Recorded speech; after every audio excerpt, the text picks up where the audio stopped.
Driving it home with Patti Vasquez, Patti Vasquez. From global conflicts to greenhouse gas and the folks refusing to wear masks and politicians getting caught grabbing asses. She's driving it home with Patti Vasquez. If you enjoyed a moment of silence in the last few moments, that was just a little bit of time to meditate over the events of the weekend and maybe take a pause and sit with your thoughts. And here I am to invade your thoughts, and I'm joined by a guest co-host, Dan Schaefer. Hello. Hi, Dan Schaefer, co-host of Politini, as well as the host of Tuesdays with Josie, available wherever you download your podcasts. Hi, my friend. How are you? I'm exhausted. I have been, it's funny, I think I've talked to you before about how I battle I used to have migraines almost like once or twice a month, and it takes about 2 to 3 days out of my life. Okay. It used to. Yeah. And then I started being able to manage it. I did it through my blood type. You'll eat for your blood type. Yeah, you've talked about it. Yes. Yeah, Yep. A negative and cortisol levels and all this stuff. So for over a decade, I was doing pretty well. And then about 2 months ago, they started violently returning. Okay. And then, so I started looking at content creators online who, especially there's a neurologist, there's all these different experts. And it's so funny because there's one a few days ago I showed to my husband. We were laughing because I get auras. Like I get like visual distortions. Okay. And I used to get them like in the corner of my eyes and stuff. Anyway, I was here a couple hours ago, like unpacking some stuff and doing some office organizing, and I looked down at my phone and I was like, is my phone dirty? Right? Yeah. And so I couldn't lock into looking at my phone. Okay. And I was like, you know what, I'm gonna go home. Sounds like a good And on the way home, I did something that this last video that I'd watched with my husband, the guy he chugs some sugar-free Red Bull, takes maximum. So I always take maximum strength Excedrin as my migraine control or attempts, and sometimes I'm too late, and it's already happening. Yeah. Well, not only that, but there are digestive things that evacuate it. Got it. That's a really eloquent way of putting that. Yes. Adam Seltzer would say it cascaded out of my system. Oh, that's it. Okay. Right? All right. Yep. Mm-hmm. I'm going to start using that, actually. Yes. I need to go cascade. I need to cascade. Violently. So this guy, so he does the things, and I was like, I have to go home and do that right now. So I stopped and grabbed some sugar-free Red Bull, took the Excedrin, and my temples are, and I've recently bought a cold cap that you can keep in the freezer. It's like this neoprene that comes down over your eyes. I had a little bit of carbs, and I laid down, and so I'm feeling better. Good. So it didn't get full-fledged, I didn't go into the full-fledged migraine, but I can feel it behind my eyes. Yeah. Anyway, so that's... Well, you look good. You look like you're not just experience what you just elaborated on. So well, yes, yeah. Well, I'm also learning that you don't always get migraines, so it's permanent, right? I was still getting them once or twice a year, just wasn't getting them every month. So that's again, that's a little bit of why you had the moment of some silence there. Well, and with migraines, I've never experienced them, but I've learned basically that if you have never, you don't truly understand them. So that's just the way that people are like, oh, it's just a migraine. You're like, no, apparently it's way more than just a headache. It's a whole lot of things. It's crazy. Yeah. Right. And so again, I'm not having one now. I think I had the harbingers of it. So for me, I'm light sensitive, smell sensitive, sound sensitive. Okay. And it's funny because I usually wake up with them. Right. But then as I was been going through all this, I'm like, oh, the first one I really remember was my mom took me to Phoenix. My sister was living in Phoenix. Okay. And it was so hot. And my whole life I thought it was because of the heat. But now I realize that was one of my first ones. That was one of the things, okay. Yeah. I can't, when I have a full-fledged, I can't stand up straight. I can't move. I have to be in complete darkness. Wow. I often can't make it to the Cascade. Yes. I have to Cascade in the garbage can in the bathroom. In the bedroom. Cascade receptacle. Yes, correct. Yep. And that hurt right there. So, I should know that. Okay. All right. I'll try not to be funny today. Yeah, be funny. It's okay. All right. Hi, Dan Schaefer. Hello. I love your Pride hat. Thank you. Yes, it's not over. It's never over, even though it's not June anymore. I was telling my friends from Pride Coffee Roasters, I'm going to get a banner for their tent that says Queer All Year. Oh, there you go. Right? I mean, because, right, Lady B? I'm just saying, Queer All Year is because, they were saying, they get a lot of support in June, and people want to support the work that they do, and it's like, hey, folks, if you invested, your dollars in products or businesses because they are LGBTQ+, right. Do that all year long. Yeah, exactly. Support the business. Support the people. Yeah, right. Speaking of which, PrideCoffeeRoasters.com. You support them. That's great. Support them. They have a bean subscription. They have the best single origin roasted to order coffee beans. I can't remember. Are you a coffee drinker? I am. Yes. Yes. Yeah. So I'll have a bag ready for you. Okay. The next market is this Sunday. I was just going to ask because they're at the market, right? Okay. Yeah. Mm-hmm. Oh. Now, are you a fan of farmers markets? I know I've seen farmers markets, yeah. Have you been to the Skokie farmers market? I have not. Dan. What? I kind of had market envy a little bit. Really? Well, you only had an because affair with I know. Wow. Okay. That was what I was. That's what I felt like I was cheating on Merrill and the Jefferson Park Sunday Market. I've been to Portage. It's perfectly nice, very similar to ours, right? You know, Chicago Park District. Yeah. I don't know what it was about. I don't know if it was because it was the newness of it. Yeah, it was, sure. Pride Coffee Roasters was there, but I think they're the only ones that were there. Oh, Finn's Ranch was there. Okay. By the way, I had Finn's for our 4th of July celebrations this weekend. Okay. We had brat burgers and. I've never had. Oh, maybe that might not have been Finn's, but I had. We also had the Toulouse sausages from Finn's Market. Are so good. All really right. Good, yeah. Okay. So taking note of that. Yes. Okay. I will. If you come to the market this Sunday, or I'll be volunteering. I'll point you. I'll walk you around. I'll take her. Yeah. I'll be like with the celebrity. I'll be a VIP. Yeah, that's right. Okay. It's funny you say that because I never feel that way. However, I want to do a shout out. There was a friend of the show. Well, I guess she's not a friend of the show. Her sister listens to the show. I met a woman named Martina. She says she goes by Tina, and she says her sister listens to the show. And I'm going to beg apologies to her sister. I can't remember what she told me your name was, but Tina remembers me from I would say it has to be more than a decade of doing a decade ago. Okay. I think it's even all the way back. It might even be almost 20 years ago. She was wondering what had happened to me, and was wondering why. She's like, "Where are you doing comedy shows?" And so anyway, her sister listens to the show. She might not necessarily be values aligned, but likes my show. Okay. So I don't know what she thinks my values are, because my values are also, they're human aligned. I was going to say, being aligned. A decent human being. I guess there's a Catholic element to it. Oh, yes. Okay. And she may not think that I'm values aligned, but I would say that I'm very aligned with the teachings of Christ. I would say so. Yeah. So that's I hope that helps. Christian-esque person. Yeah. Well, I mean, I did ask. I would say more along the lines of Mary Magdalene. Oh, well, yeah. I mean, that's just, not that I have sold anything for any particular amount of money, but I'm saying what people would, the names have been called. Mary Magdalene has some prime real estate in the Bible, so so that's, what people would consider a woman of not being respectable. Correct, yes. And I would think that some people would think I'm not respectable.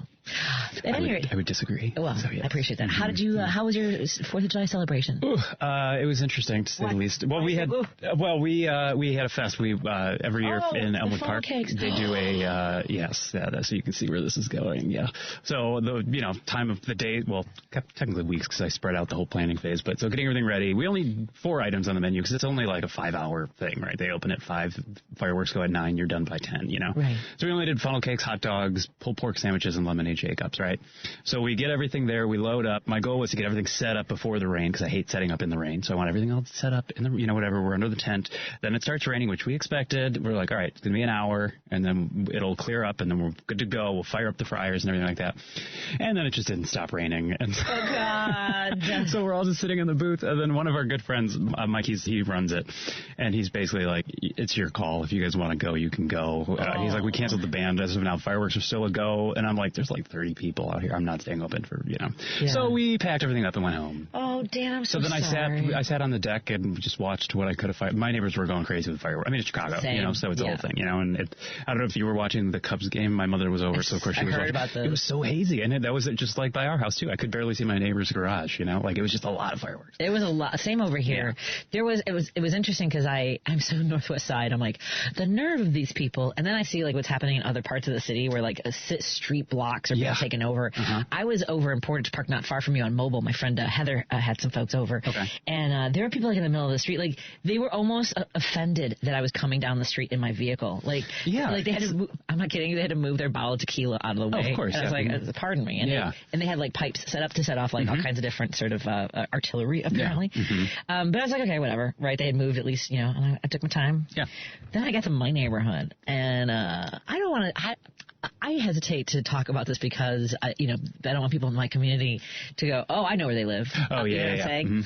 But there was certain activity that was taking a place with vehicles on lawns, on sidewalks, driving around, and I kind of had to call the cops on this.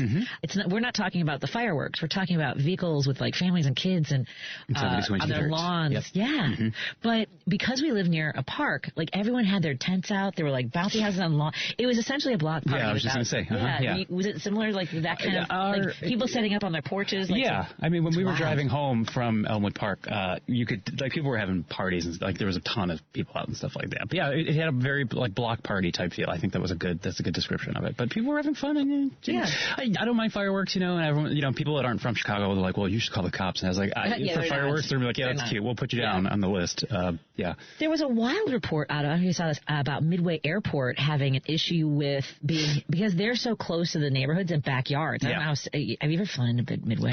I hate it. It is not okay. Yeah. I'm like, oh, look, there's Joe's pool. There are people that say that shouldn't be an airport. There are people that say it's Midway. Mm-hmm. I don't. When you land, you're like, is this how I go? Is this how I go out? Because it's almost like you come straight down, like a bang. Yeah. And that terrible accident years ago, almost 20 years ago. Went right through the wall, and a little boy died. But at any rate, they were saying that it hit a plane. Like, it's conflicting reports. They said the FAA investigated. One report was that there was damage to the underneath one of the wings, like something had come close, and which is, I would think, at least in that area, I would be more vigilant about managing. Yeah, right. I would think, like, that close to an airport, maybe don't set off mortars. Maybe just don't. Maybe just don't do that. I don't know. Just a wild guess.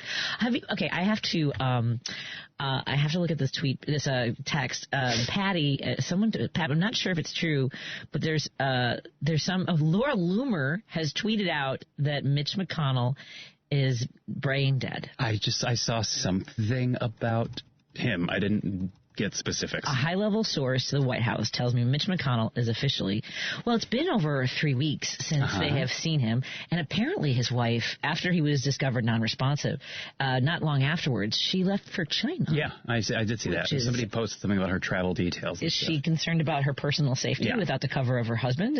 I'm just curious about that as well. Yeah.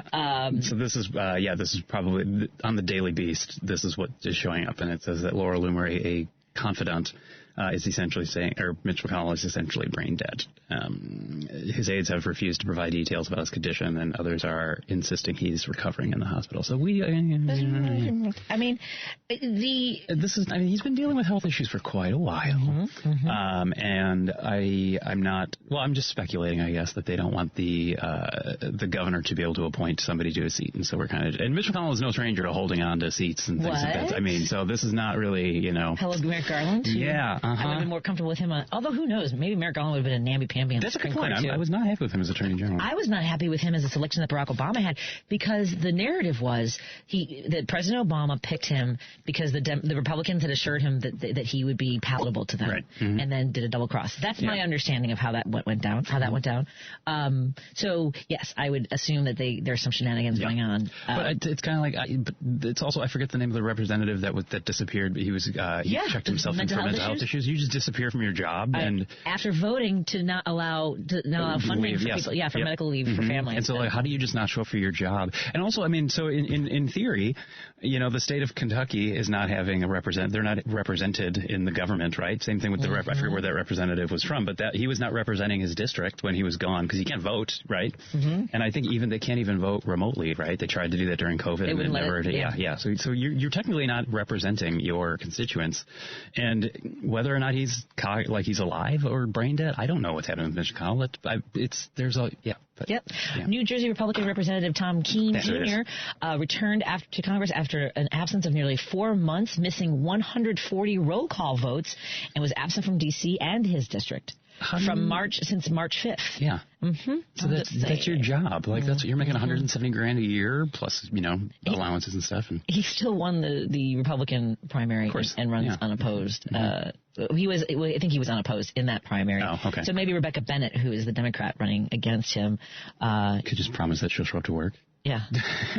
Because he had voted against the Mental Health Parity Enforcement Act that penalizes employer health plans that do not provide equal coverage for mental health services. Sure. It's kind of like these Republicans that are running, victory laps because there's infrastructure being built in their districts, even though they voted against the infrastructure bill. Correct.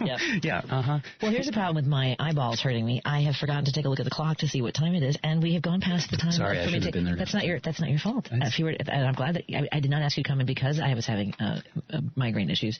But I'm glad that you're here. Thank you. That's the Dan Schaefer guest co-hosting with me today.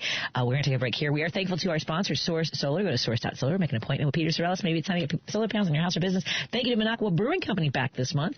We are so excited to be partnering again. Oh my goodness. We are broadcasting.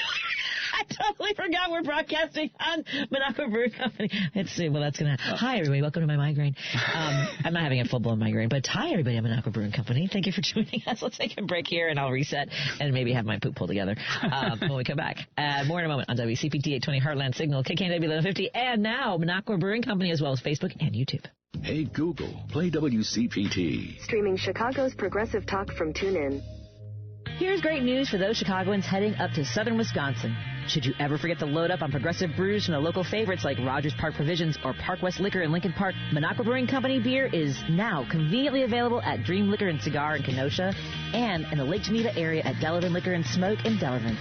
If the great town of Madison, Wisconsin is your jam, please remember to swing into the Minocqua Brewing Company tap room at 2927 East Washington Avenue to grab some Resistance beer, pizza, t-shirts, and progressive camaraderie. You're listening to Driving It Home with Patti Vasquez.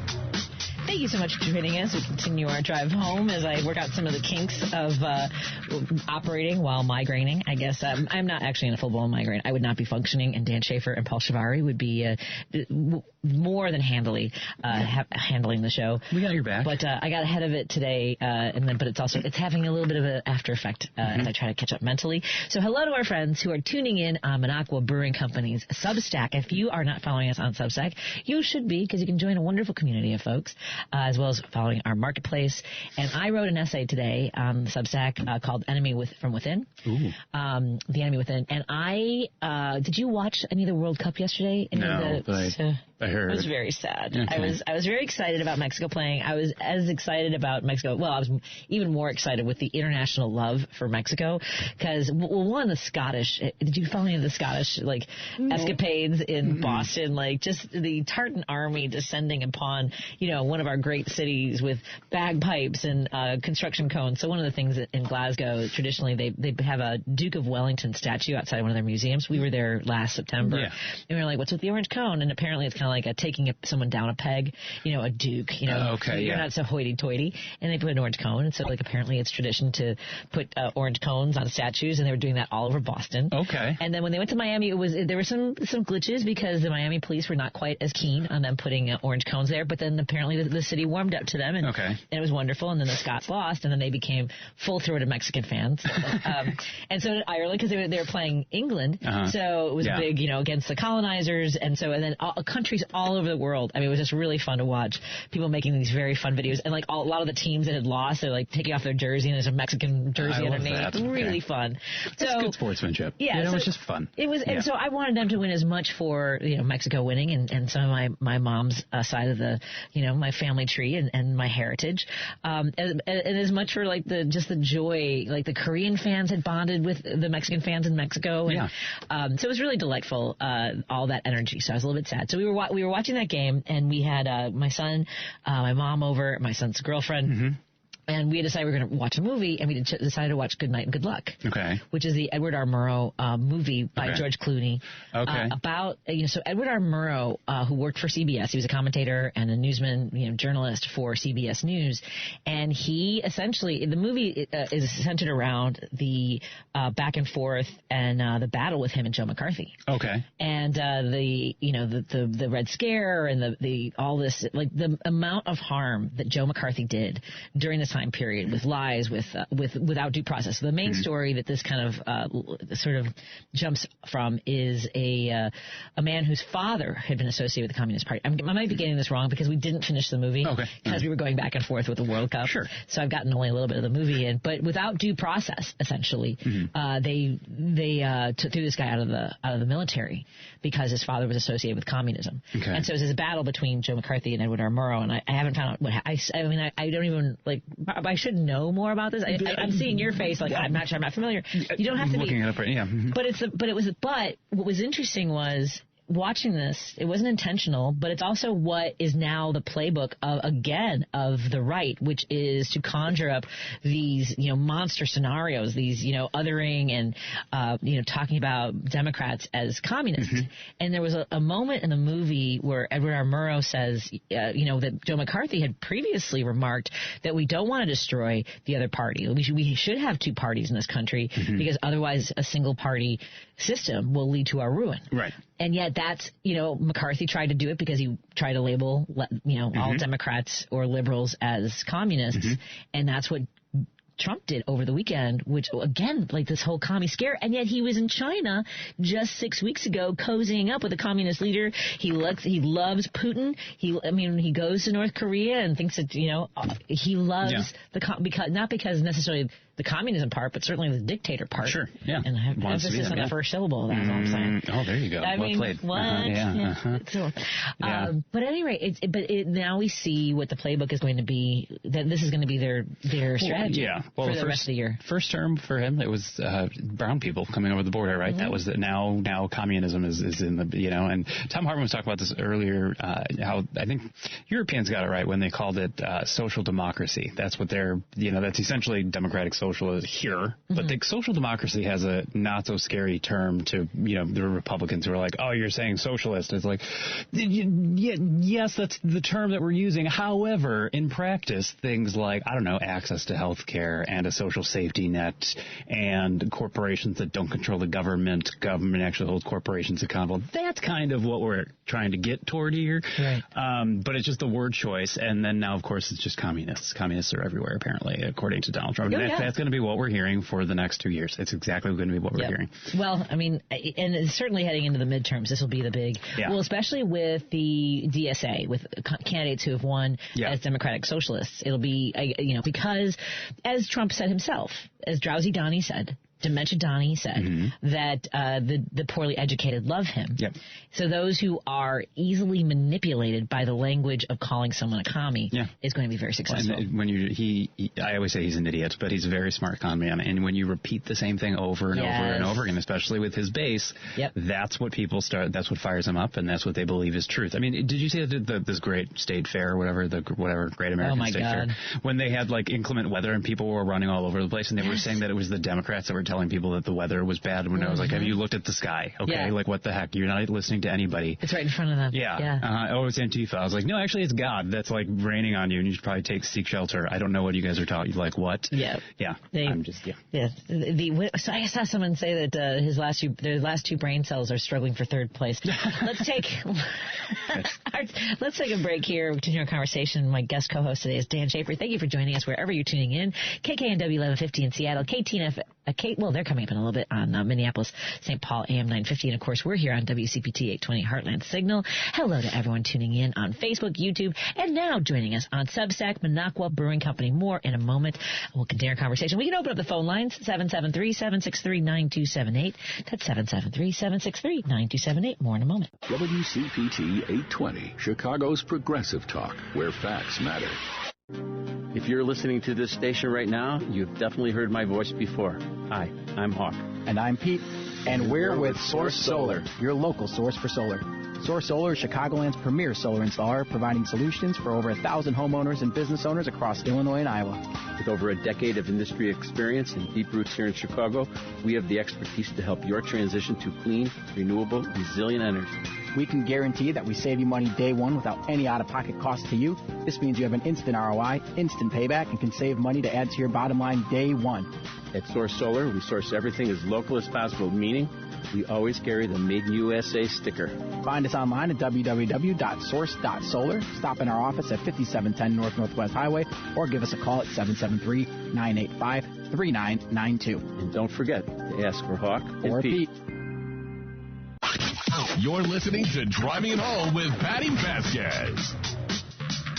Thank you so much for joining me as we continue our drive home. I'm your host, Patti Vasquez, broadcasting on WCPT 820 Heartland Signal and KKNW 1150. And hello to our friends who are tuning in digitally. Perhaps you're on Facebook or YouTube. And now our friends joining us on Substack. I'm Minocqua Brewing Company's Substack page. Please consider following us on Substack, everybody, where you can follow all of the writers we have coming up tomorrow. Ben Cominos, formerly the host of Outside the Box, and now hosting his show daily on the Minocqua Brewing Company Substack as well. And I just did office hours. I'm going to have you on one of these days for my office hours, just talk about topics. Sure. But I do a half hour every Monday at 1 o'clock and just kind of take out, mostly, like today, I was trying to introduce myself. Okay. Hi, everybody who might be trying to tune into my Substack on Minocqua Brewing Company today. I maybe didn't have my microphone on. Oh, no. I know. So for 15 minutes, just talking. And and it's funny, once I realized nobody could hear me, I'm like, I really should have recorded that. So, because I was telling stories about how I got to be a broadcaster and sort of where my parents came from, and it did not work. So I have to if you want to tune in, I'll tell the story again next week. And we were, I wanted to talk about my column today, which was, based a little bit on, a lot on Edward R. Murrow, who, and the other part was he was at CBS, which is now completely sold out to not just to Trump, but I mean, they settled with him when he threatened this huge lawsuit, and then because they wanted to have the sale, and now they have somebody who's in charge of their newsroom completely killing stories that, who are the watchdogs, and my thing is that it's us. It's the independent journalists. It's the commentators. It's the people with their phone refusing to stop asking questions. And there are reporters in the room who have names on lists. When they, when they talked about Elon Musk, they were like, how about all the children that are dying because of all these cuts you made to USAID? And he's like, there's no one's died. And they have names of kids who were dying from malaria. I mean, there's tens of thousands. And they think it will be up to 4 million people by 2030 that will lose their lives because of cuts. I might be wrong on the numbers, folks. I don't have that all in front of me. But it is, it's going to be the independent journalists, the people who refuse to back down, because you don't have the big networks behind you anymore. Right. Because the big networks are owned by the people who want to extract something from this administration.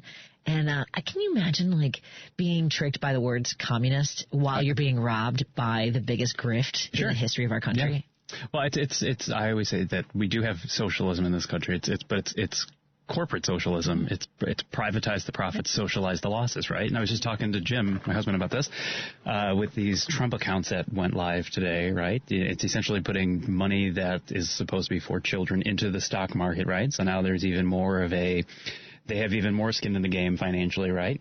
And so what's going to happen when there is some type of a great recession and these corporations, as they all do, come running to the government for bailouts? And it's like, well, you have to bail us out because we have all of these individuals that are relying on the viability of our companies, even though we ran them and got ourselves into this position. Looking at you, the banks back in the day, and then the car companies and all. Who do they run to when they need money? Yeah. They all go to the government.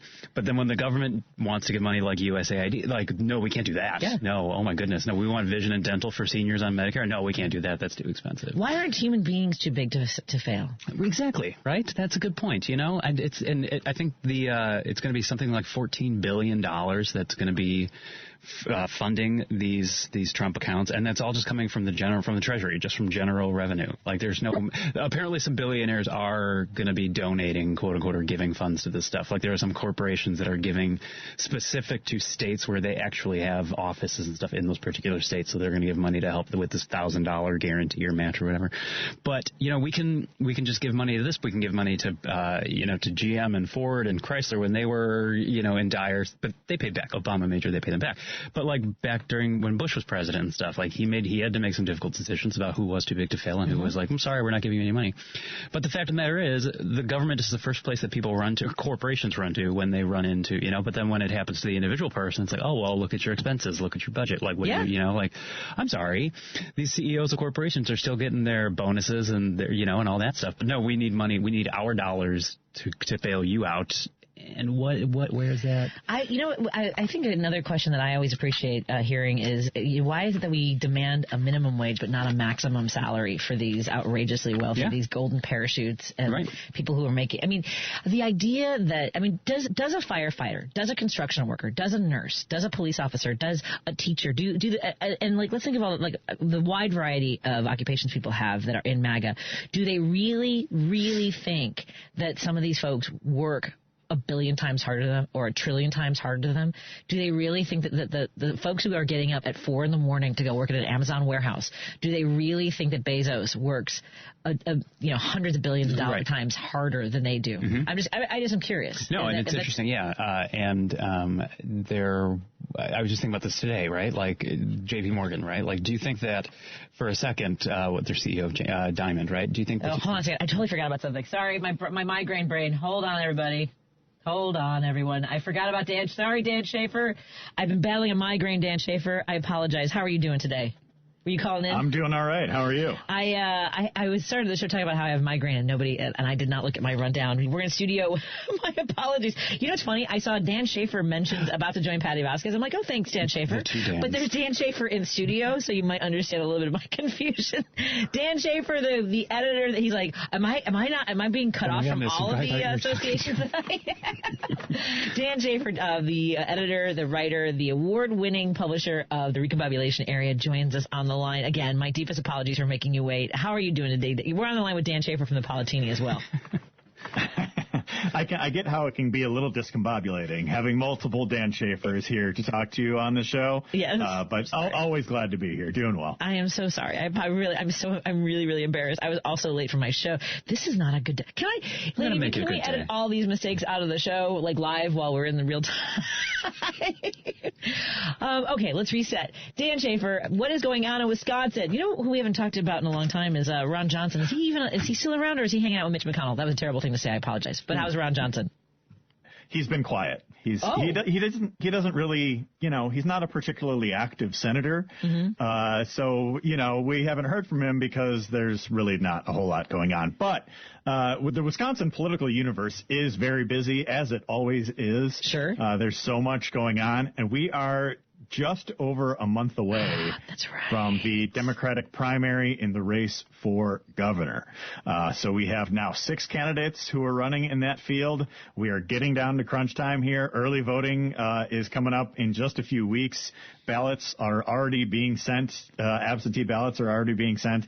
So we are getting down to crunch time here. The first open race for governor since Scott Walker won in 2010. A chance for the first Democratic trifecta in more than 15 years. It's a huge race. And we're getting down to it here. Francesca Hong, state representative from Madison, Mandela Barnes, former lieutenant governor, and Sarah Rodriguez, the current lieutenant governor, are the top 3 candidates running right now, and it's getting pretty interesting. It's starting to get a little spicy. Yeah, no kidding. And I saw because you are very good about staying on top of the polling numbers. I know that and whether or not that reveals exactly, polling we saw with Harris Walls that it was possible that Iowa was in play, and that didn't shake out. So you never know. But did I see? I mean, what are the most reliable? I know you talk about Marquette. Has Marquette have those numbers been solid as far as this race? There has not been a whole lot of public polling in this race throughout. Marquette has not polled since before our April 7th spring election, and most of that poll's focus was on the state Supreme Court race that was on the ballot statewide in that spring election.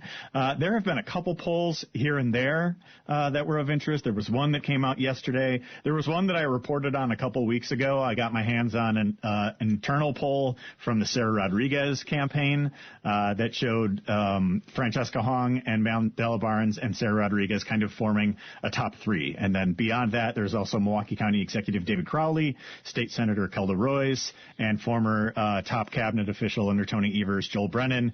Those 3 have polled below the top 3. So it's going to be interesting to see if there is any movement, from those, I guess, bottom 3, if you could call them that right now, if there's going to be anybody dropping out, if there's going to be any further consolidation, or if any of them might still have the opportunity to make a jump. I think there's still a whole lot of undecided voters in this race. I really don't think that many people outside of those who are really, really tuned into it are paying all that much attention just yet. And I do feel like it's getting kind of late for some of these candidates to really make a push.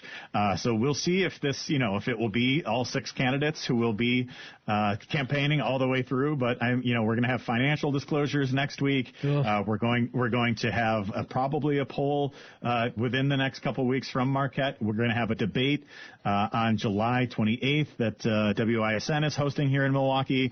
So there's going to be a lot of activity in this race over the next few weeks here, and I'm really interested to see how that all breaks, because the candidate that most people are talking about right now is Democratic State Representative Francesca Hong, who is a Democratic socialist. And she has gotten a whole lot of momentum in this race. She's got a ton of social media buzz. She has got some really interesting national media attention to this race really over the past couple of weeks here.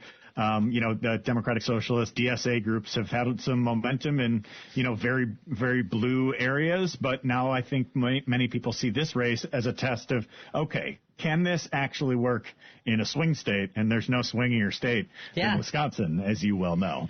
I feel like I'm guessing that you're not taking a swing at who you. Again, anything could change in the last month. But do you have, if push came to shove, who would you call? Who do you think has got the best shot?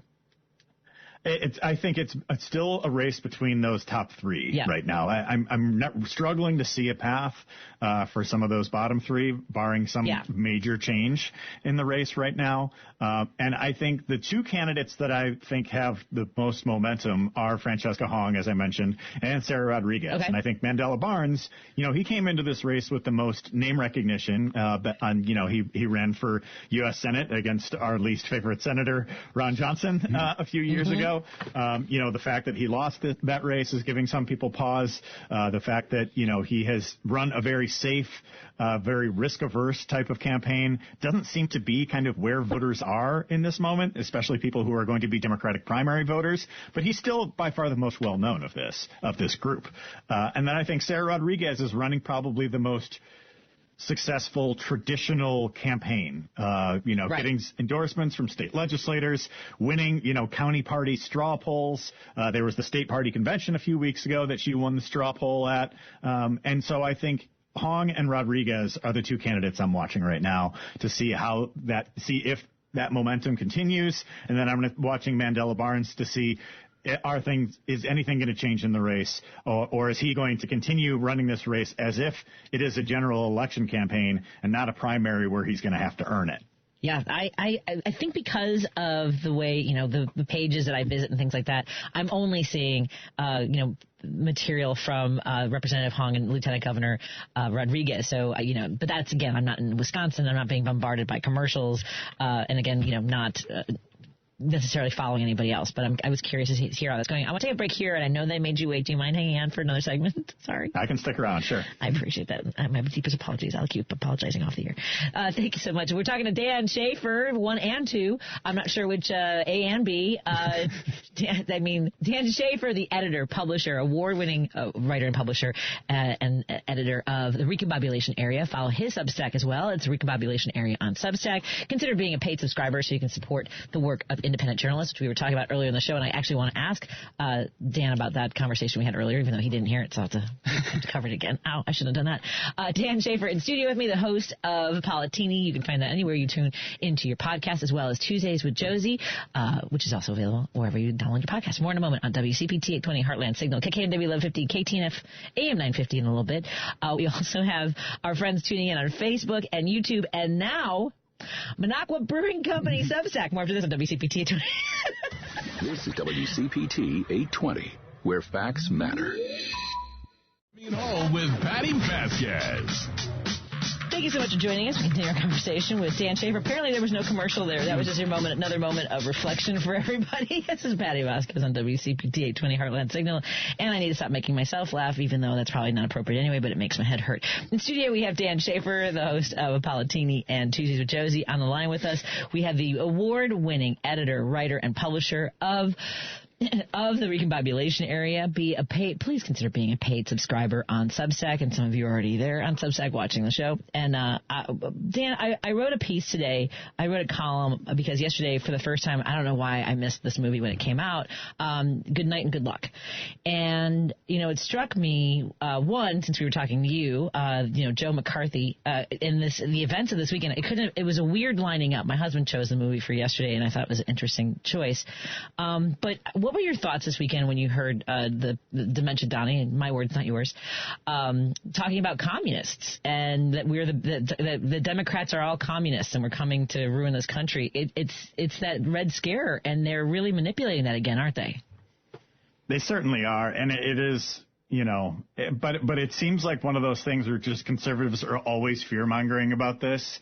It's always just like, oh, socialists, communists, whatever it is. And it's just like they'll call that to Barack Obama or Hillary Clinton or Joe Biden or Kamala Harris. No matter who the left-leaning, left-of-center candidate might be, they're going to be calling them socialists. And I guess now that socialists are having a little bit of a moment here, having some electoral success here and there, maybe they need to move that, right back to communism when they were with what they're going after. So, it's just like the boy who cried wolf on all of it. And it's just like at a certain point, don't you just kind of stop taking it seriously when conservatives are saying everything is socialism, everything is communism, and it's just like. They would call, I think Pete Buttigieg had a riff on this a couple of years ago. It's just like, no matter what it is, they're going to call it socialism. They're going to call it communism. And so, I just think you got to just, let that roll off your back, and because it doesn't mean anything. Right. It's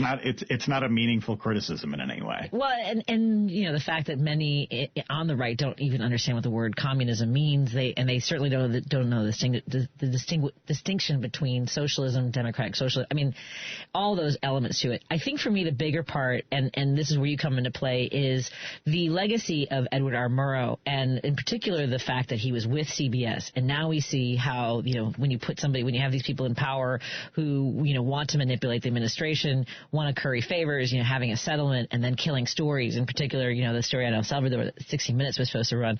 I do think that journalists like you are more important than ever before. And like, so what are your thoughts when you as an independent publisher and writer, that's a lot. You're doing a lot of not heavy lifting, but it is in this moment of freedom of speech.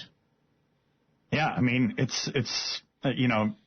I do a lot of commentary and a lot of analysis, podcasting, kind of pundit world type stuff now. But, I have been a journalist in and around Milwaukee for 15 plus years now.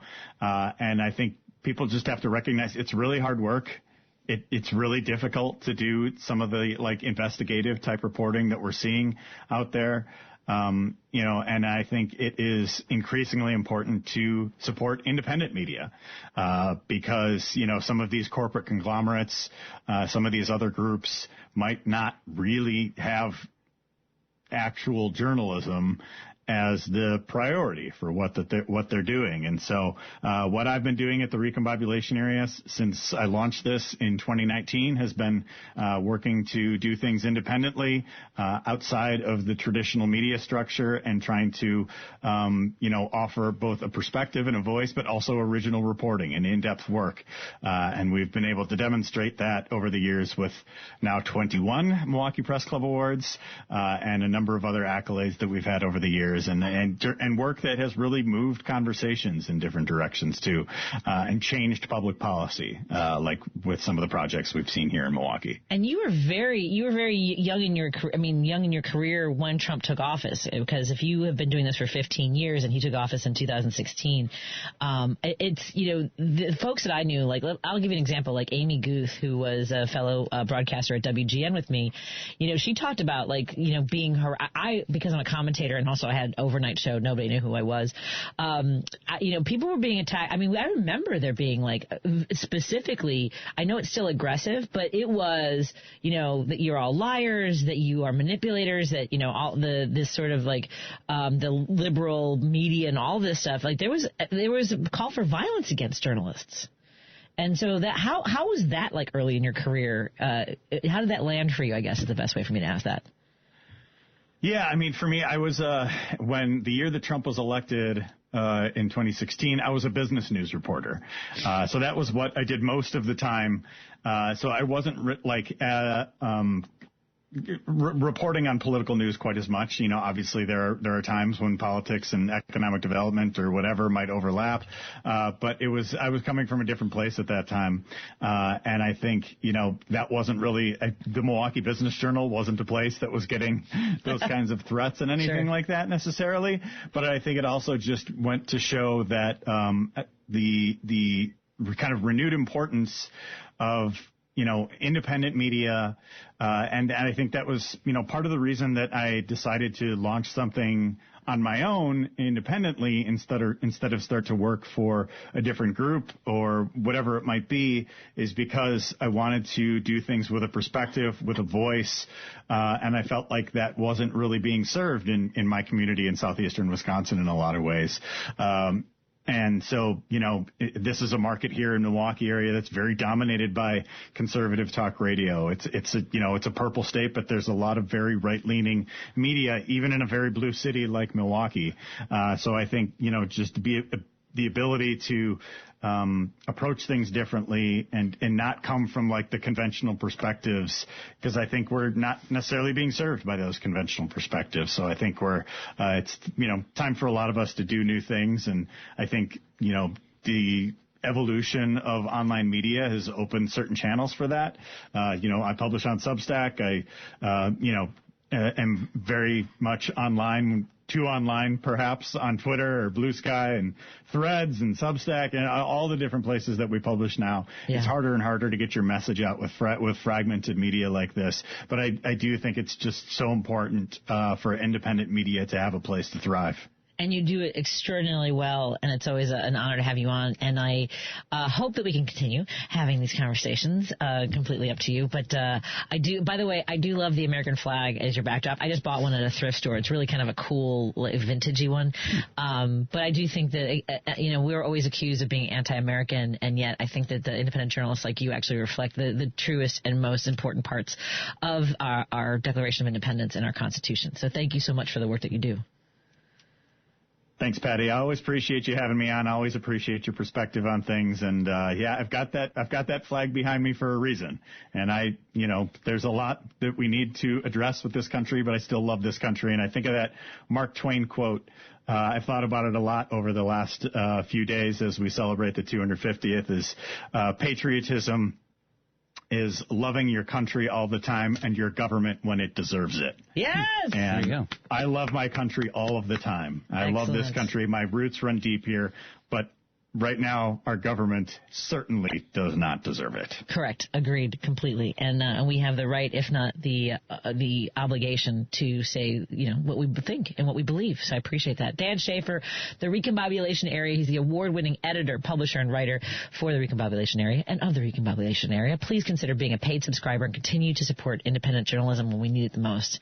Dan, have a great evening, and I'll talk to you again soon, my friend. Thanks, Patty. Be well. You too. Take care. Let's take a break here. We'll continue our conversation on WCPT, KKNW, and our friends tuning in on Facebook, YouTube, and Substack after this. You're listening to WCPT 820 because facts matter. Driving it home with Patti Vasquez, Patti Vasquez. From global conflicts to greenhouse gases, the folks refusing to wear masks and politicians getting caught grabbing asses. She's driving it home with Patti Vasquez. Thank you so much for joining us. We continue our drive home on WCPT 820 Heartland Signal and KKNW 1150 and KTNF AM 950 Minneapolis, St. Paul. Thank you to all of our friends who are joining us through our live streams on Facebook, YouTube, and now Minocqua Brewing Company's Substack. Hi, everybody.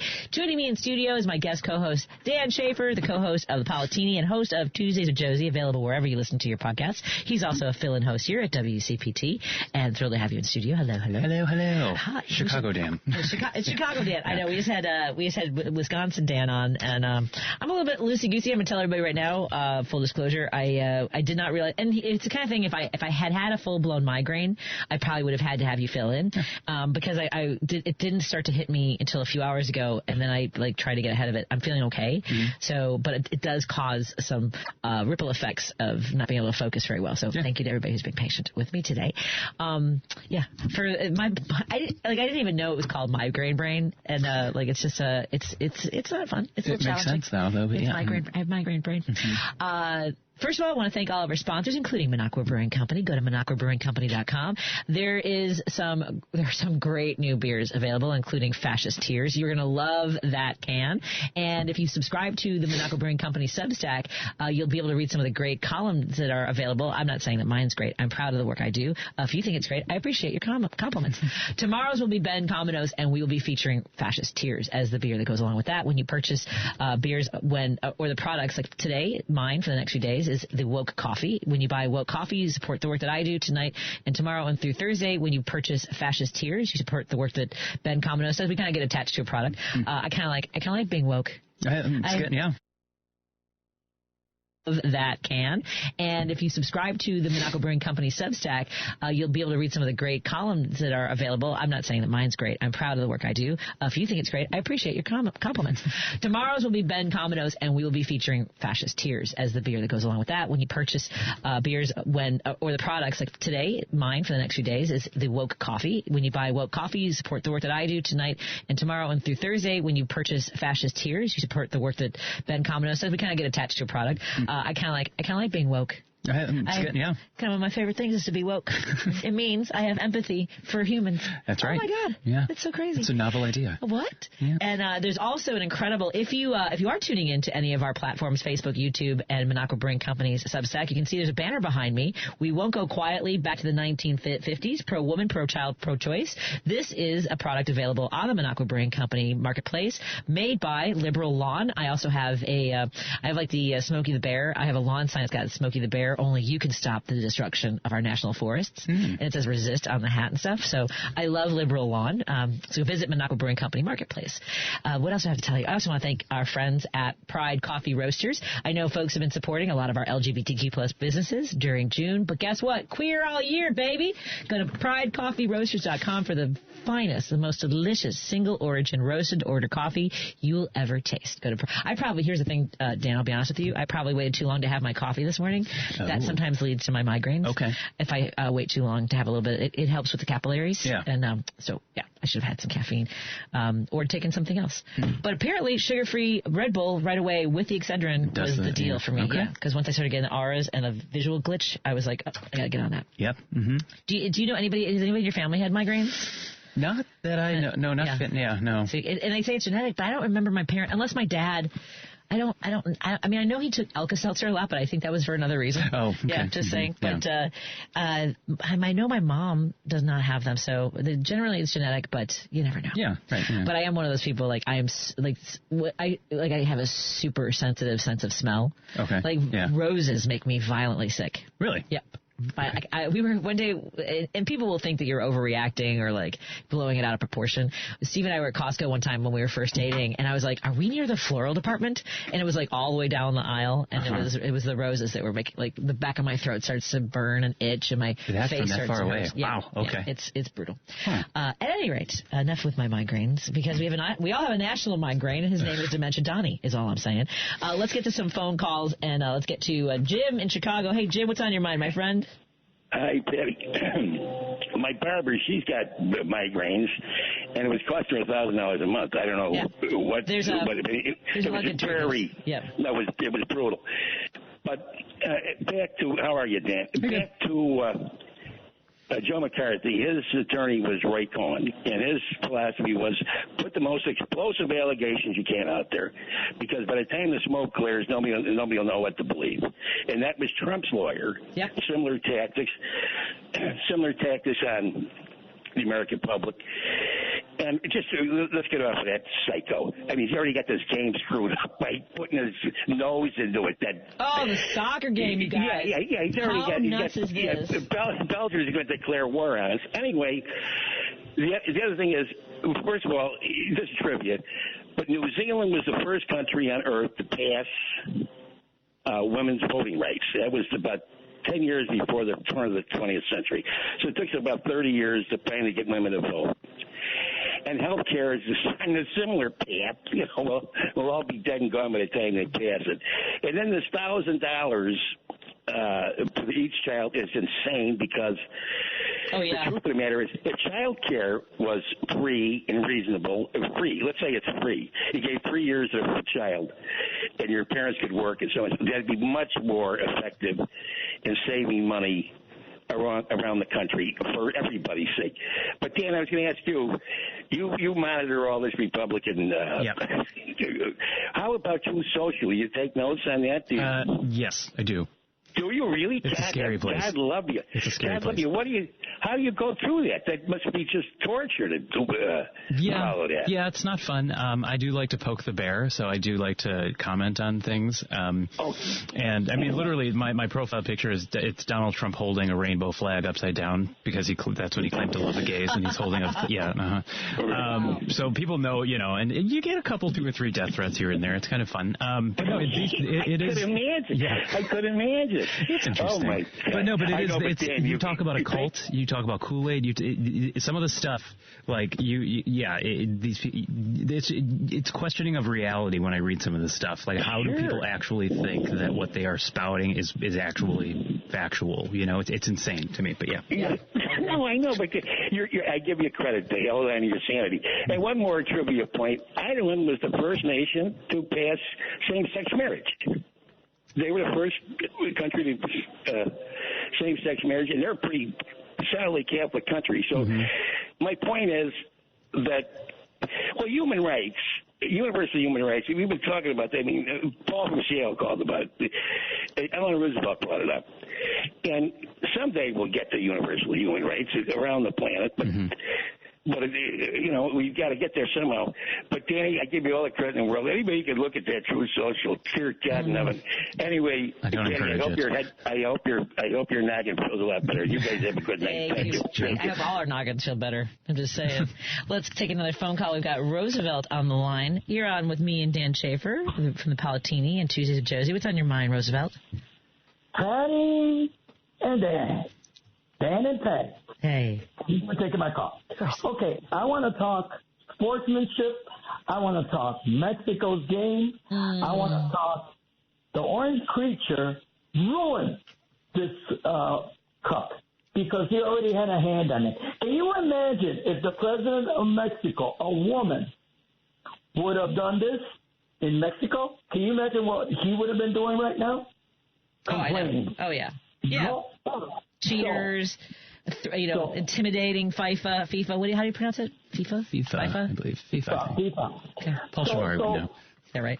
So what did I see yesterday? I saw a team that was down 2-0, came back, and they lost 3-2. They had plenty of chances. You know what they reminded me of, guys? They reminded me of the Bulls in the early years when Michael Jordan didn't have Scottie Pippen and Horace Grant. When he didn't have, wow. Deep cuts. Yeah. Go ahead. So these are growing pains. Yeah. And they weren't expected. And I looked it up yesterday. I don't know anything about soccer, to be honest with you. But they were ranked between 13 and 16, just like the United States. The top teams, like Brazil, prior to Mexico's game, they lost. And usually Brazil is favored. So there you go. Portugal lost today. Yeah, it's a lot. So they're favored. Mexico went beyond, above and beyond. So that's what I said. I said I saw a team that shook the other team's hand and were gracious losers. And that was the Mexican team. And that's what I said that this morning on another station in Spanish. And I said, well, at least the jerseys, which are beautiful green jerseys, at least they're going to be cheaper because, they're not going to, But you got to take it in stride. It's a sport. It's a pastime. But you know that this guy already hand on it. Hey, didn't Hitler interfere in the Olympics with Jesse Owens? Something. I kind of remember something in the back of my mind. Maybe somebody out there knows what I'm talking about. Remember when they had the Olympics during Hitler's reign in Germany? And Jesse Owens ran. Wasn't there some kind of controversy because Hitler had his hands on something? I really couldn't. That's something my brain isn't functioning at full speed. But what I remember about Hitler and the Olympics was Jesse Owens and the results for that race, thinking that kind of the in-your-face moment of a black runner succeeding so well. Yeah. And you know what? It's a shame that he had his hand on it. But you know who I blame? That no good president of FIFA. Yep. Because he gave him that. I almost said a bad word, Patty. That's all right. So did I, because I yelled too loud. My head hurt. Go ahead. He gave him that peace trophy. That's what started it all. Yeah, I agree. Yeah, absolutely. So, and they delegitimize whatever the United States does. Now going forward, whatever happens will be because we cheated. Yeah. Mm-hmm.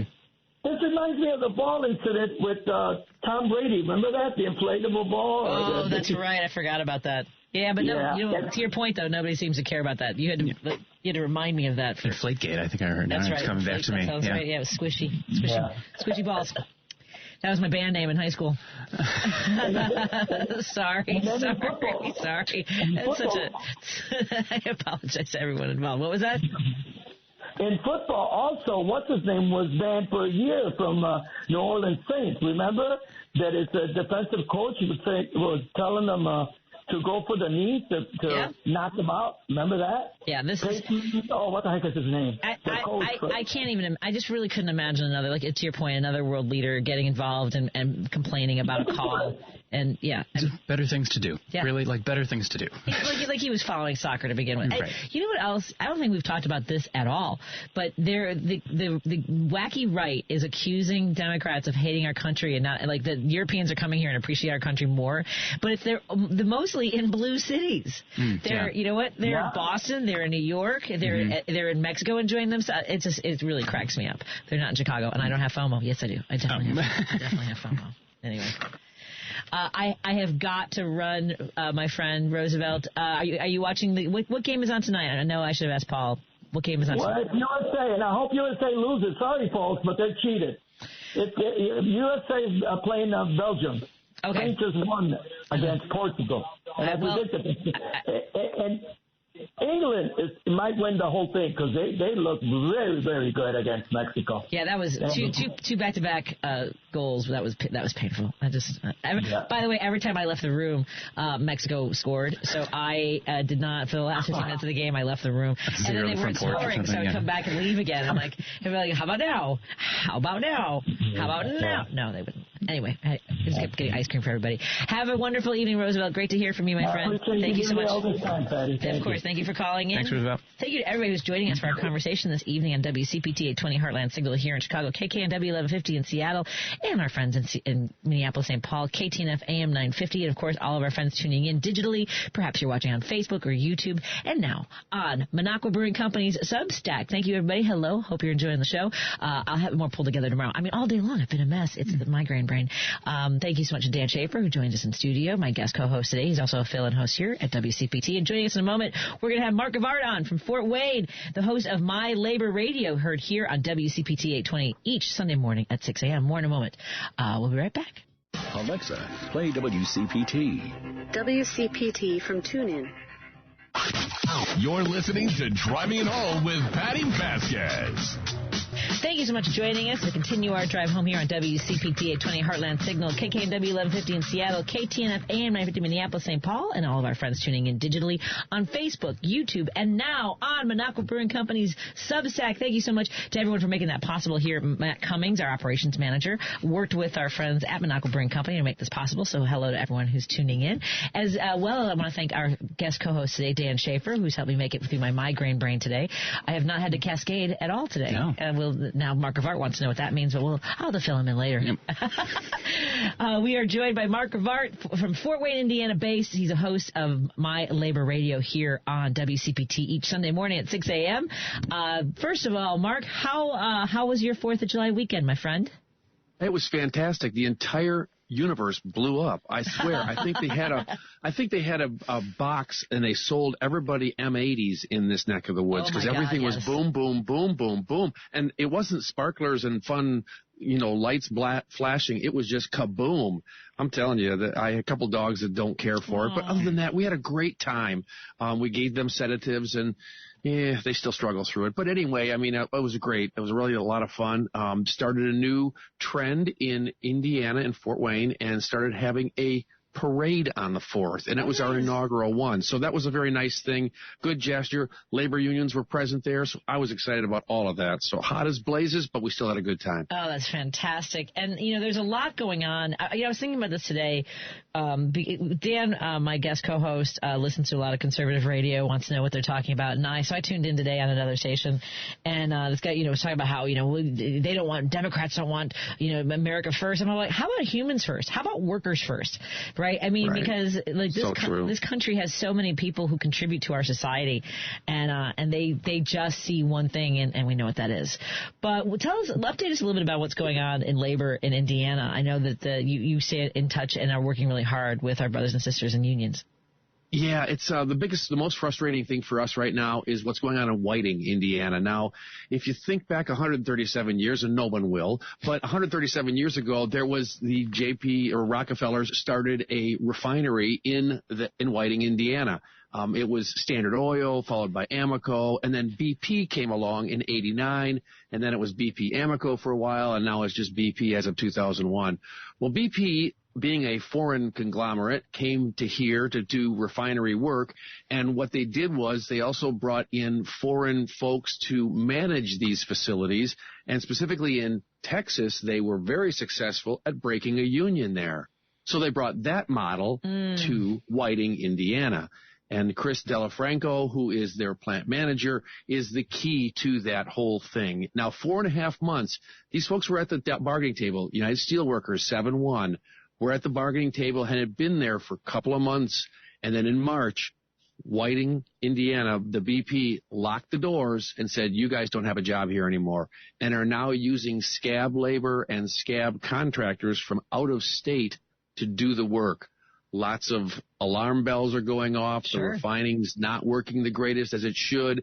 It's a safety issue, but I think Hammond Mayor Tom McDermott said it best when he talks to BP it's not us. It's not just people you're messing with. You're messing with generations who've depended on this refinery for labor here to pay the way, and here you are pulling the rug out from underneath them. On the 26th of June, there was a huge bus trip.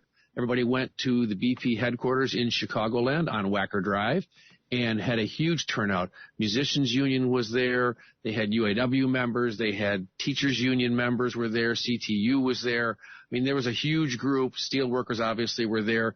All of them protesting what was going on. Legislators from Indianapolis got there themselves too and gave some great speeches.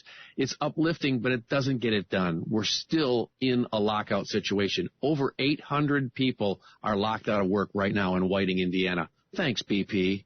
Wow, I had no idea. Well, now I know where to drive by, which gas station to. And I think we do need more of that.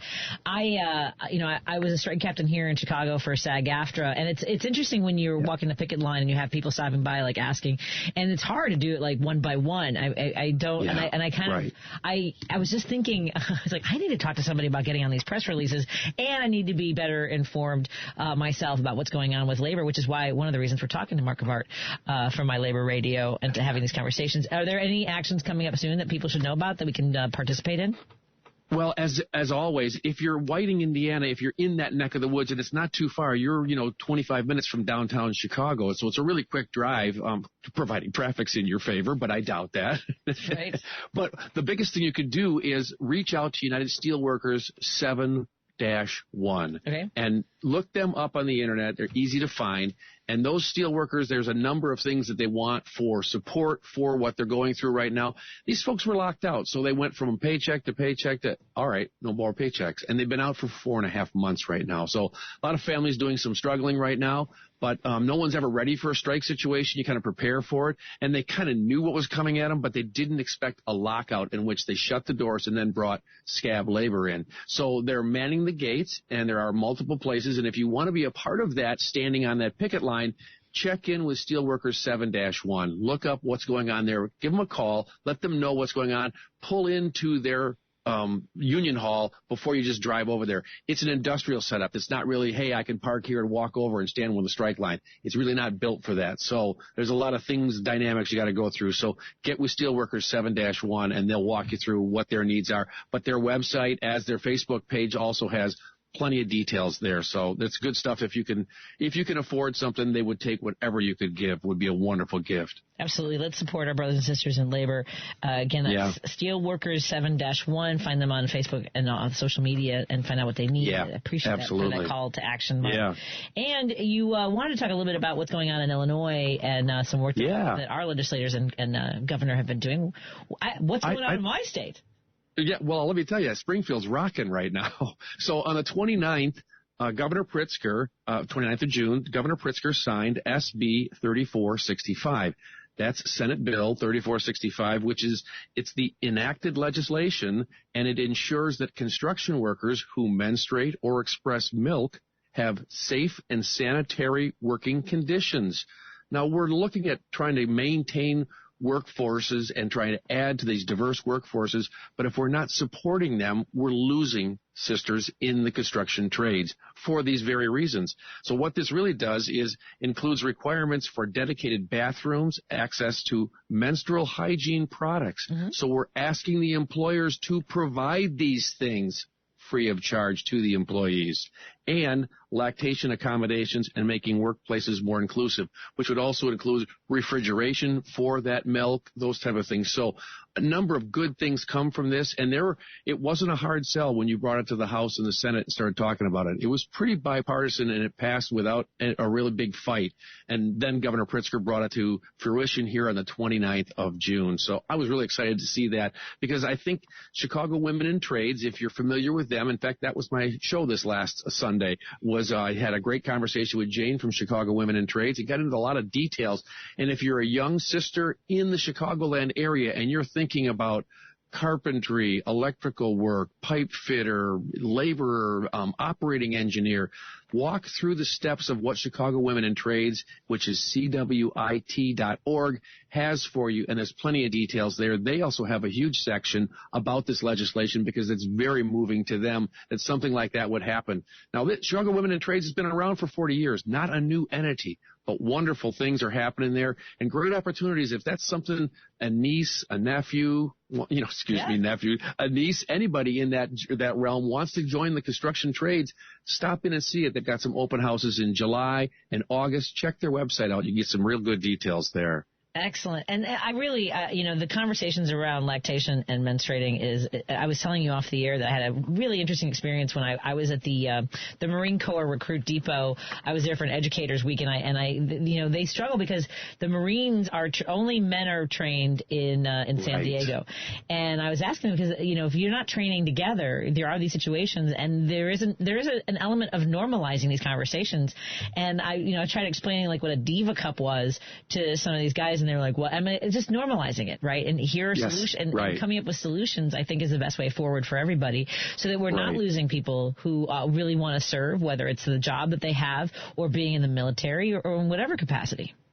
Right. And that's the key to it, too, is maintaining, they've gone through all the steps of basic training, did all those things, and then get into it as a full-time job, and I got to leave because you don't support me. That's crazy. Mm-hmm. Same thing with an apprenticeship program into a trade of some kind, and now all of a sudden you're not getting support at your work site.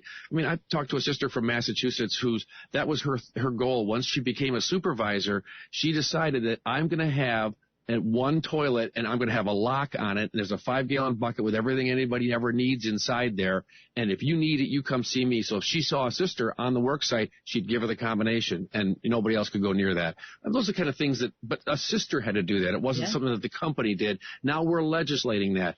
I know plenty of people will find a problem with that. Why would you? That's what it's about. Take care of our sisters. That's what brings them into the workplace. That's what keeps them there. That's what makes a family. Families are not what we think they are. Governor Braun, who called June Nuclear Family Month. Yeah, that was a whole... Sorry I brought it back up as we've left that behind us, but that bastard... the counter-programming. We're taking back the rainbow. God gave it to us. It's so, just invoking Genesis. Yeah, I saw a lot of that stuff. It's all... hogwash is my most polite FCC-approved way to say that. I love that. I support you 100%. People obsessed with the gay agenda, quote-unquote. Yeah. I don't even really half the stuff they're bringing up. Did you not get the memo? Don't you get the memo every morning about what the gay agenda is? Yeah, it's brunch on Sundays, and it's pretty much. Oh my gosh! Yes. Dan, thank you for bringing that on board. I appreciate that. Exactly. Well, Mark of Art. Go ahead. What were you going to say? No, I was going to say, it's always great to be with you, Patty, and I'm so excited about what's happening with Substack right now. And Ben Caminos, it's really cool stuff. Way to go. Congratulations. I appreciate that. Thank you so much. It's always a pleasure to hang out with you. And you know what? Actually, now that you mention it, I do an office hours every Monday at 1 o'clock on Substack from Monaco Brewing Company. So let me get you on, and we'll do an interview on that show as well. So we'll do both. Love to. Count me in. Absolutely. And what about yourself? Sounds good. Is the best place to find more of your work also on what's your favorite place to direct people, or all of them? Well, any platform you want to hear something. If you're driving somewhere, you're stuck in the car, there's a lot of great shows that I've produced over the last several years, last 10 now, and you can find them. Just search My Labor Radio. My Labor Radio, pretty simple idea. Yep. On any platform you can find us, grab it. You'll look at, go through the timeline, you'll love it. There's somebody in there you want to listen to. Excellent. And, of course, you can also tune in Sunday mornings at 6 a.m. I'm trying to move my clock up for when I wake up in the mornings every single day and be consistent about it, because that also helps a migraine brain, by the way, for those of you who might also be Great point. Suffers. Yep. Yeah. So I've got to get on that. So every Sunday morning here on WCPT, 6 a.m. Central, it's the My Labor Radio of Mark Gavart.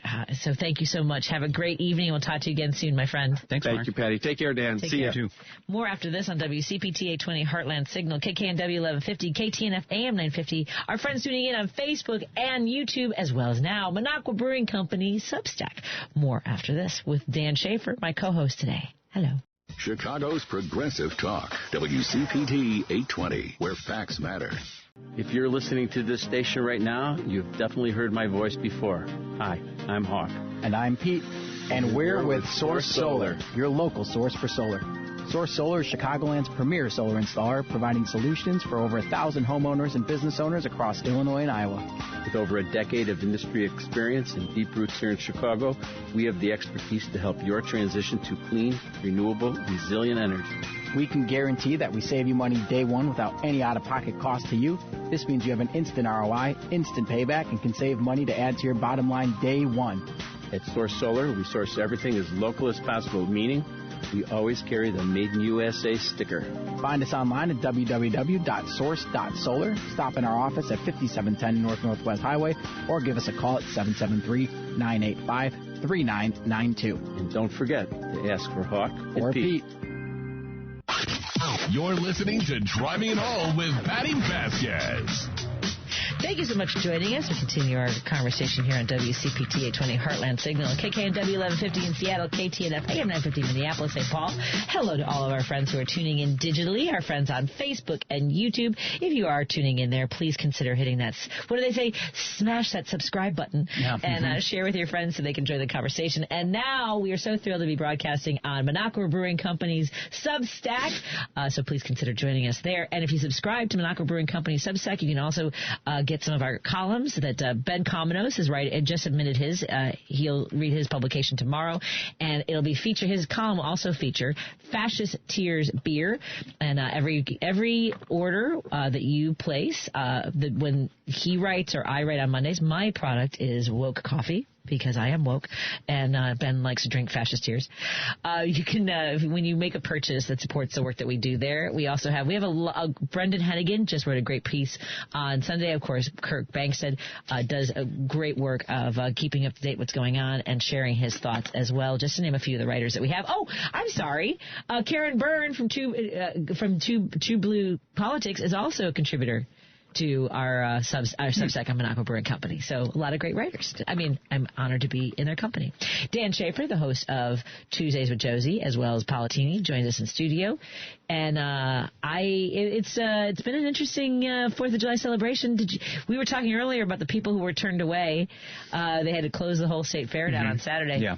And then they were yelling, not just about how Democrats were spreading lies about the weather or causing the weather, because remember, Marjorie Taylor Greene said that we were directing hurricanes towards North Carolina. Yes.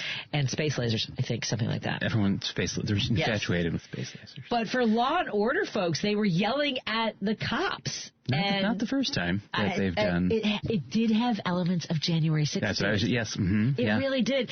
There was one guy who had like 4th of July paint all over his skull. He just had a shaved head, which is not surprising. We haven't even talked about the mask. I don't know if they were. Oh my goodness! Yeah, right. Well, that was Antifa. Yes. According to Lori Ingram. Or FBI. Or FBI, yes. Yeah, Trump's FBI or Antifa. Mm-hmm. Yeah, with no indication. The goalposts are always moving for MAGA. Insane. It's insane. Absolutely. And it was, the people who were complaining about having to wear a mask at a Costco are now loving it 101 degree weather and marching all over. Someone pointed out that looked like they were wearing their mom's panties on their faces. It kind of did. I'm not gonna lie. It kind of did. Yeah. No, I think that whole Great American State Fair, that was just a cluster. You know what? I just from the dilapidated, crumbling, quote unquote, structures that they built, and then there was a video of there was a musical group, they were practicing or rehearsing on a stage, and part of the stage fell on. God. There's video of it, and the dancers, and all of a sudden something just falls from the top of the stage, it almost hits it, and people are looking what is going on right now? I'm guessing they didn't hire union labor, is all I'm saying. I would guarantee you that they did not. Just saying. And yeah, overall attendance was bad, but if you watch Fox News, everything was great and hunky dory, and there were so many people there. Yeah, it's 2 empty fields. Yeah. Look at the crowds. I mean, complete denial. It was insane.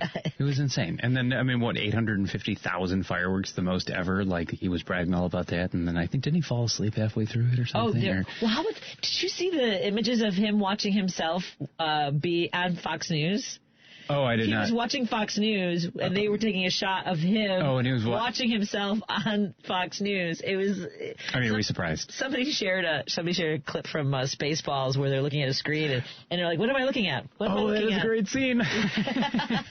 Also, now I'm gonna that is Donald Trump, and that is what's it? Rick Moranis. Rick Moranis. Yeah. I love oh my Moranis. goodness! Now I want to watch the movie and just compare it to. Oh my goodness! Okay. Yeah, all right. Yeah. Wow. Okay. It's super funny. Yeah. And then this guy Burgum was on the morning talk shows yesterday talking about this 350-foot gash, which maybe that was his girlfriend in high school. Anyway, I'm just saying. No, I totally. I have no idea. But at any rate, he was talking about how he was being asked, is there any evidence? And he's like, it's obvious. And they were like, so is it a continuous gash? Is it just? Yeah. He's like, well, the liner. Is there evidence? He goes, well, there are slashes. I'm like, well, that's okay.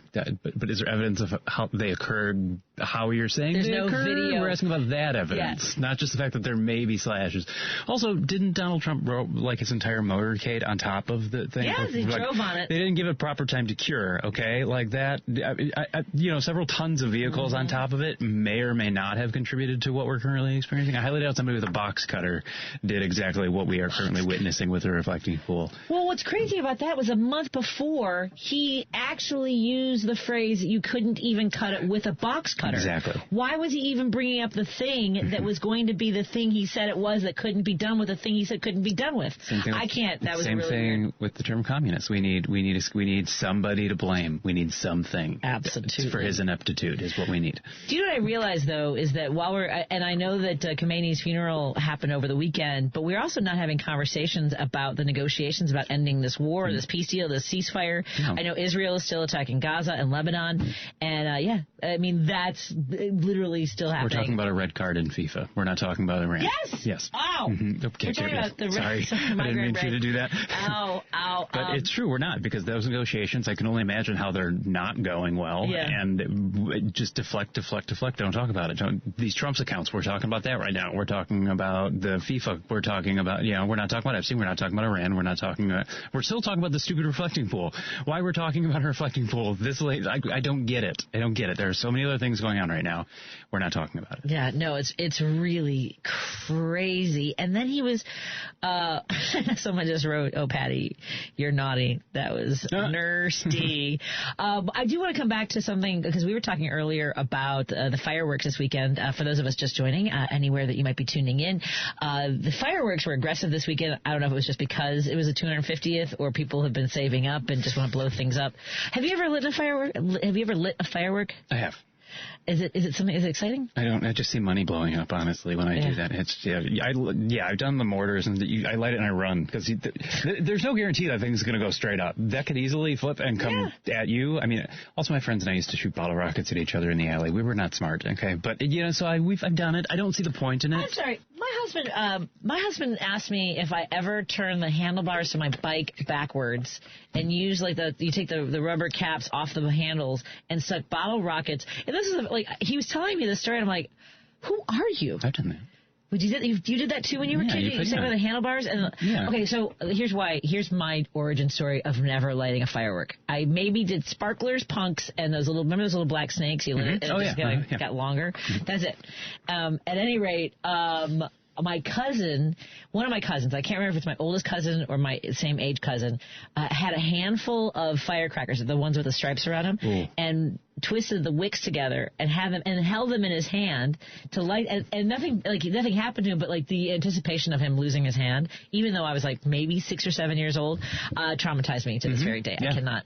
It elicits a reaction like when a friend of mine was having a 4th of July party years ago, and our kids were in grade school together, and other parents brought a massive amount of fireworks to set off in her backyard, and she and I were both apoplectic. Right. She was like, absolutely. You didn't even ask me for permission. Yeah. I'm just glad that the people didn't start any fires. I'm every year I'm like, is this the year my car gets totaled? Yes. Right. That's exactly what I think. That's the thing. Yeah. I am not a fan of any of that. I do. So the reason I was asking, we were talking about this earlier. We are going to talk to our friend Rudy Flores in just a moment. But right now we don't have the ability to make that phone call. So give us 1 second if our friends are listening. Rudy, we're going to get to you in just a moment. We were talking about Midway Airport and that people near the airport were shooting off firecrackers. The FAA investigated whether or not the firecrackers came close. I was talking about how I do not like landing. I don't like going to Midway Airport. Of course, I live like 12 minutes in good traffic from O'Hare. Oh yeah. Well, I don't like going to Midway. But someone wrote, Midway Airport is way better than O'Hare. It's easier to get around, easier, and lots cheaper to park and so much faster. It's been a long time since I've been there, but I've been going to O'Hare Airport since I was 4 years old. My dad was a cab driver. Also, Northwest Side, I take the blue line right in. So I'm an O'Hare guy. I've never parked. I've never had to park at O'Hare Airport. Like never. Yeah. Not once. Yeah, exactly. And Midway works for people. It's fine. Yeah. I do have to say that when the blue line, I was just telling my son and his girlfriend that when they extended the blue line past Jefferson Park, so the blue line used to terminate at Jefferson Park until the mid-'80s when I was in high school, and so they extended it out to O'Hare. Now, if you notice, there's an extremely long stretch from Jefferson Park, much longer than any of the other train lines in Chicago. It goes all the way from Jefferson Park to Harlem is the next stop. Oh, yeah. And the logical stop is Nagel. But this neighborhood did not want kids from other communities coming in, kids of color coming in over to the Northwest Side to go to Taft High School. Oh, okay. And so the kibosh was put on that. And so the logical next stop would have been Nagel. Yeah. And I think it actually is a harm to the community. It actually is, yeah. That would be really convenient for people that live there. Well, especially right now since they've choked off the whole Northwest. It is such a mess. Oh, my. Okay, this is totally not anybody else's. I guess you no don't one live else's around problem. here, but the people in this 2-mile radius of Jefferson Park, Norwood Park, Gladstone Park, and a little bit of Edison Park, but they have shut down the entrances, the bridges to Foster, and now they shut down Nagel at the train crossing. 2 streets could cause so much chaos. And then it's a whole thing. So we're gonna touch base with our friend Rudy Flores from Lincoln Square, Ravenswood Chamber of Commerce in a moment on WCPT 820 Heartland Signal, talk about the square roots right here in a moment. We are so glad you're all joining us on Facebook, on YouTube, on KKNW, on KTNF, and Dan Schaefer joins me in studio. Because facts matter. You are listening to WCPT 820. Here's great news for those Chicagoans heading up to southern Wisconsin. Should you ever forget to load up on progressive brews from the local favorites like Rogers Park Provisions or Park West Liquor in Lincoln Park, Minocqua Brewing Company beer is now conveniently available at Dream Liquor and Cigar in Kenosha and in the Lake Geneva area at Delavan Liquor and Smoke in Delavan. If the great town of Madison, Wisconsin is your jam, please remember to swing into the Minocqua Brewing Company tap room at 2927 East Washington Avenue to grab some Resistance beer, pizza, t-shirts, and progressive camaraderie. Patti Vasquez is taking your calls now. All right, let's hit it. At 773-763-9278. I got a lot to say. It's Driving It Home with Patti Vasquez. Thank Thank you for joining us. We continue our conversation here on WCPT 820 Heartland Signal and KKNW 1150 in Seattle, KTNF AM 950 Minneapolis, St. Paul. I want to thank everybody for tuning in and joining the conversation. Joining me in studio is my guest co-host Dan Schaefer, who's been helping me through my migraine brain today as I recover from a near catastrophic cascading of events. So thank you so much. And of course, our friends now tuning in on Minocqua Brewing Company's Substack. If you're in the Chicagoland area, you need to know more about our event coming up in Chicago, Square Roots. Joining us right now is Rudy Flores, joining us to talk about this event. Rudy is the executive director of the Lincoln Square Ravenswood Chamber of Commerce. Have I got that all right? You got it right, Patty. How are you? I've got it all memorized. Thank you for your patience. We had a little bit of a glitch with my my system here. So thank you. How are you doing, my friend? I'm doing well. I guess better than you. I'm not dealing with a migraine. Yeah, I had the harbinger of it, so I find this is one of the few times where I'm learning about how to get ahead of it. Eventually, I probably have to do more things. But you know what? As long as I don't have one during Square Roots, we're all good. Tell us about Square Roots, my friend. Yeah, hopefully I see you every year, I feel like, there. Square Roots, we're super excited, is right around the corner. So it's Friday through Sunday in the heart of Lincoln Square on Chicago's north side. And there's street festivals all over the city, but we've tried to create something that's a little different. So through the Chamber of Commerce, we work with our local businesses, local breweries, and different vendors and food vendors and things like that to curate a really interesting mix of food and market vendors where we partner then with Old Town School of Folk Music to curate some international world music. So it's a great celebration for summer here in Chicago. Oh, I love it. And so you've got, and of course, the Old Town School of Music. So I lived in Lincoln Square from 1994 until 2000, and I loved that community. And I got to see the construction and the installation of the more expanded and the more vibrant and exciting Old Town School of Music. So tell us a little about some of the kids zone and some of the things that folks can expect from, the musical experiences that they can enjoy. Yeah, so unlike your normal street festival, it's usually outdoor stages. So we have 3 different outdoor stages. We also have an indoor stage, like we were talking about. Old Town School of Folk Music has, 2 large buildings, so a pretty decent-sized campus in our community. And so we do things indoors and outdoors from different, drum circles and jams that go on that you can be very interactive and hands-on, like in a kids zone. We have, instrument petting zoo so kids can, get to just, play with and touch different instruments that maybe they haven't ever seen or used before. But then throughout the weekend, we have really great acts. So on Friday night, we kick off the weekend with indie rock band Dead, which is a local indie band here in Chicago. So they've performed for us before. It's pretty awesome to have them back. On Saturday night, we have a wave of terrific Americana and roots music on tap. So if you know Margot Price, she's going to be our headliner on Saturday night. And then we have Hooray for the Riff Raff and songwriter extraordinaire Robbie Folks. And then on Sunday night, a lot of people are really excited about Nick Lowe, who's going to be back with us. And he is bringing back a band that he's with called Los Straight Jacket. So they'll be there. We have a tribute to Al Green featuring soul legend Ronaldo Domino, and a whole bunch of other great stuff. So it's just, very eclectic music, which I think is really fun. And then just very interactive stuff for families and kids. So Wiggle Worms is a dance class that Old Town School puts on that people love. And so that'll be going on Saturday and Sunday in the kids zone. So there's really something for everybody. I am super excited.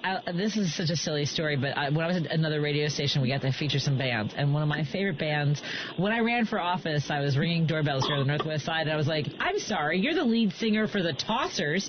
You guys have the Tossers performing at the festival as well. That's exciting. Yes. It's really exciting to just have a lot of local stuff, but also, just they try to really mix it up so that we keep true to our roots here in Chicago. But, you just want to bring in some of that world music, too, because the Old Town School of Folk Music is more than just folk music. And it's a great school if you're interested in taking classes and stuff like that. There's something for everybody there.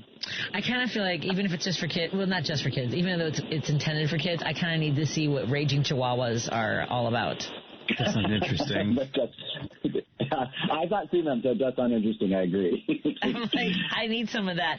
I mean, so for folks who are interested, like, first of all, you can get there by public transportation. It's incredibly easy, right? Tell folks about the Brown Line.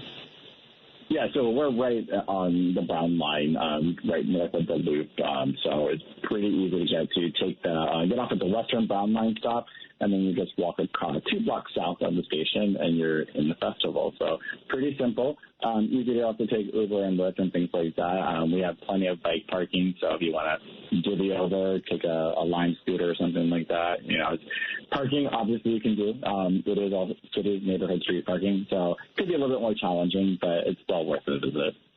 Well, I really appreciate you joining us. And, again, thank you for your patience for joining us, and look forward to seeing you this weekend. I will make it out there. Dan, I'm going to drag you out to the square roots. Sounds good to me. Excellent. Have a great evening, Rudy. Rudy Flores with the Lincoln Square. He's the executive director of the Lincoln Square, Ravenswood Chamber of Commerce. A really great community, you guys. This is also an opportunity, if you've never been to the area, to join us and celebrate together. Thank you so much, Rudy. Have a great night. You too. Thank you. Take care. I really do. I love my community. I miss. We used to live in Ravenswood. I love that area. It's great. Fun. Yeah. Mm-hmm. That's Dan Schaefer, the host of Politini. The Politini available wherever you download your podcasts, as well as Tuesdays with Josie. Thank you to Lady B and to Matt Cummings for making this possible so that you broadcast on Monaco Brewing Company Substack.